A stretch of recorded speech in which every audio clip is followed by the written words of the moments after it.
आप देखना शुरू कर चुके हैं द डिबेट। और आज बात होगी उत्तर प्रदेश की राजनीति में ब्राह्मण समाज का वोट बैंक क्या नया गुल खिलाने जा रहा है और इस बड़े वोट बैंक को आकर्षित करने के लिए पॉलिटिकल पार्टीज क्या क्या करने जा रही हैं और किसकी क्या क्या प्लानिंग है और ये समाज इस बार के चुनाव में क्या सोच रहा है। इन सारे विषयों पर हम आज बातचीत करेंगे।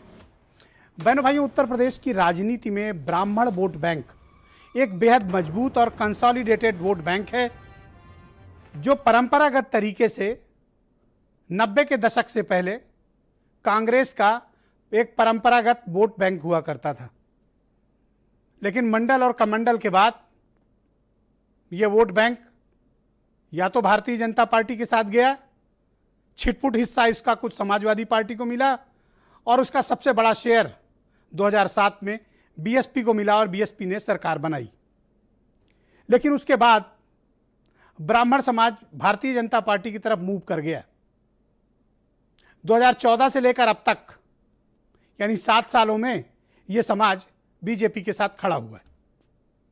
उत्तर प्रदेश में करीब 14% आबादी वाला यह समाज जिसका वोट शेयर 14% है, यह एक बेहद महत्वपूर्ण है। महत्वपूर्ण इस मायने में है क्योंकि एक वोकल वोट है।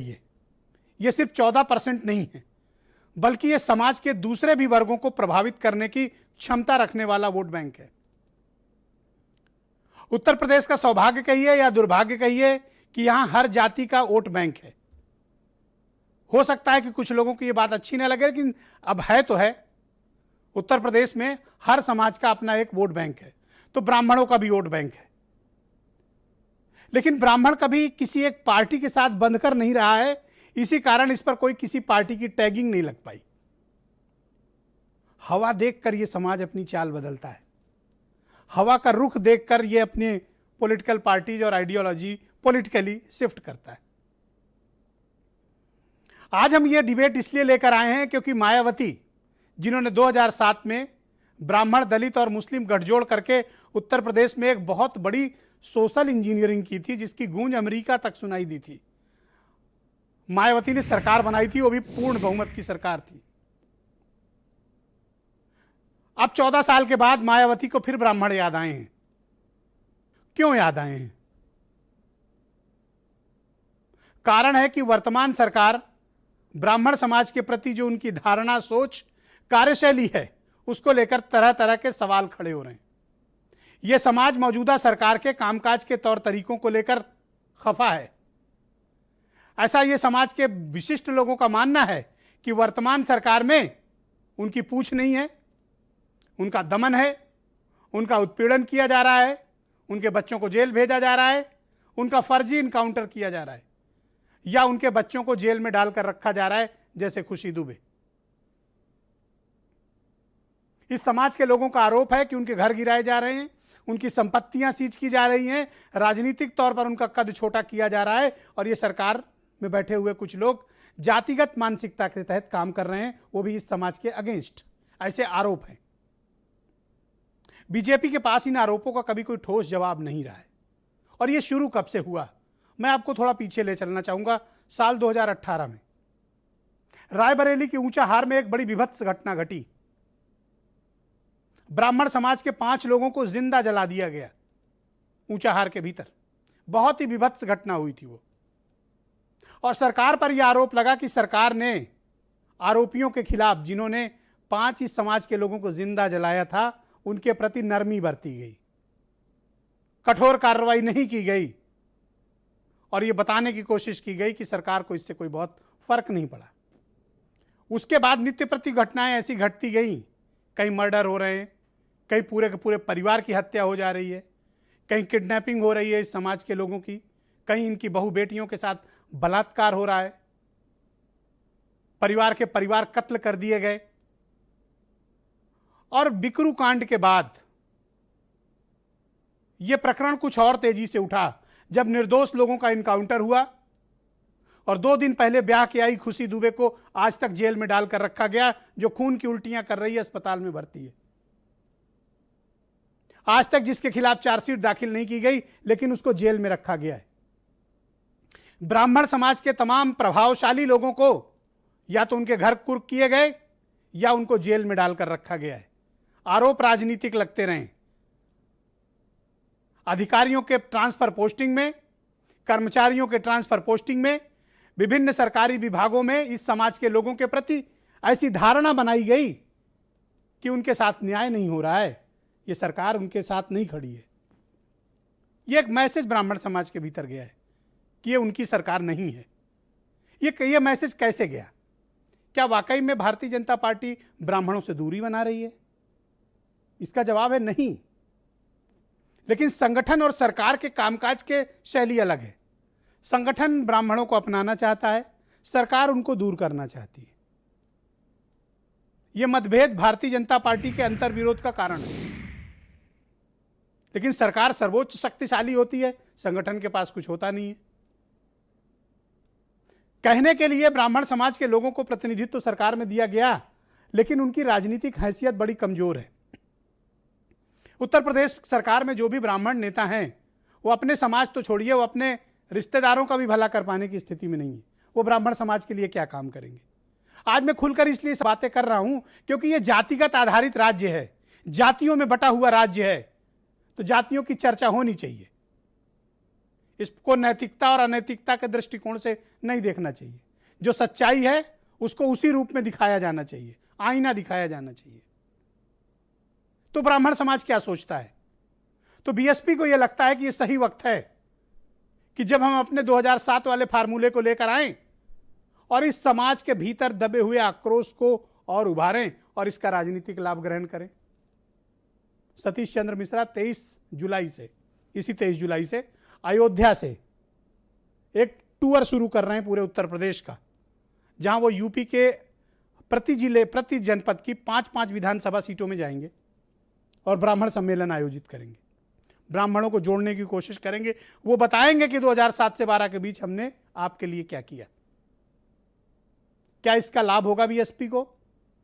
अतीत में जवाब है हां, लेकिन वर्तमान में ये समाज साथ देगा इसकी गारंटी नहीं, क्योंकि पिछले चुनाव में 5 से 10% ब्राह्मणों ने ही बीएसपी और समाजवादी पार्टी को वोट किया था।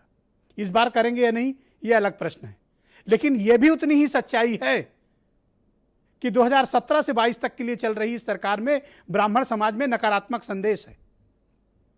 उस संदेश को आज तक भारतीय जनता पार्टी दूर नहीं कर पाई, उस संदेह को नहीं मिटा पाई जो ब्राह्मण समाज के भीतर इस सरकार को लेकर है। क्या कर पाएगी? बीजेपी के भीतर 1 या 2 ही ऐसे करिश्मेटिक ब्राह्मण लीडर हैं जो ऐसा कर सकते हैं, लेकिन बीजेपी ने उनको भी हाशिए पे लगा रखा है।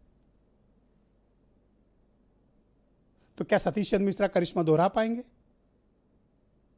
समाजवादी पार्टी भी इन दिनों ब्राह्मणों पर बहुत मेहरबान है। फ्रंट लाइन में उनके पास जितने भी ब्राह्मण समाज के लीडर हैं, सबको अलग करके समाज के भीतर भेजा जा रहा है।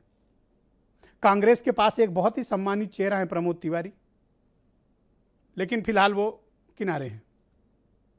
प्रियंका गांधी खुद ही ब्राह्मण चेहरा है। आचार्य प्रमोद कृष्णम है, लेकिन वो भी फील्ड में एक्टिव नहीं है। तो क्या ये समाज इस बार विकल्प के तौर पर कुछ और चुनेगा, या परंपरागत तरीके से ये बीजेपी के साथ जाएगा, या 2007 का वक्त याद करते हुए मायावती के साथ जाएगा, या फिर 2 लार्जेस्ट जो अपोजिशन है उसके साथ जाना पसंद करेगा, क्योंकि बीजेपी की लड़ाई लार्जेस्ट अपोजिशन से है। क्या उनके साथ जाएगा? समाजवादी पार्टी के साथ क्या ब्राह्मण समाज अपना भविष्य देखता है? यह एक बड़ा प्रश्न है। लेकिन ब्राह्मणों के लिए इस वक्त मुद्दा है उनका उत्पीड़न, फेक इनकाउंटर्स, उनके घर गिराए जाना, उनको अपमानित किया जाना, उनके बच्चों को जेल में डालना, उनको जॉब्स न मिलना, यह उनके लिए एक बड़ा मुद्दा है। और उनके बीच यह संदेश है कि यह सरकार उनकी नहीं है। तो क्या बीजेपी इस संदेह को दूर कर पाएगी, या ब्राह्मण समाज का वोट इस बार बटेगा? 20 जिले ऐसे हैं जहां पर ये 15 से 20% हैं, मतलब डिसाइसिव फैक्टर में है ये समाज। अगर बीजेपी के साथ इकट्ठा गया तो बम बीजेपी की, और अगर बीजेपी के खिलाफ गया तो बहुत नुकसान करेगा, क्योंकि ये खुद का वोट तो निगेटिव करता ही है, साथ में 2-4 और कम्युनिटी का वोट भी खराब कर लेता है। वोकल कम्युनिटी है, बोलती ज्यादा है।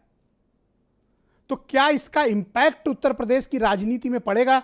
यह बहुत देखने वाली बात होगी और बहुत बड़ा ऑब्जर्वेशन होगा, क्योंकि यह कम्युनिटी जब जिसके साथ गई है, सरकार उसी ने बनाई है।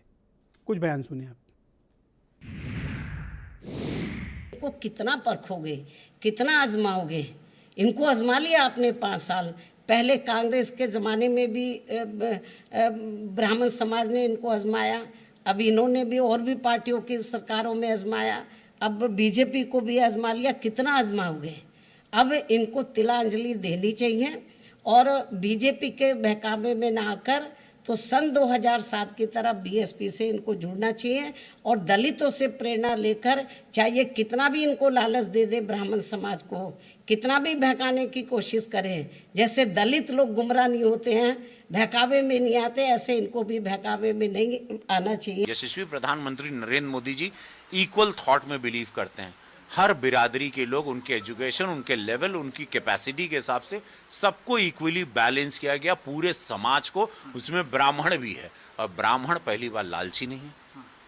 ब्राह्मण को ये झुंझुना लालच का देंगे तो गलत है। ब्राह्मण किसी भी झुंझुने में नहीं आएगा।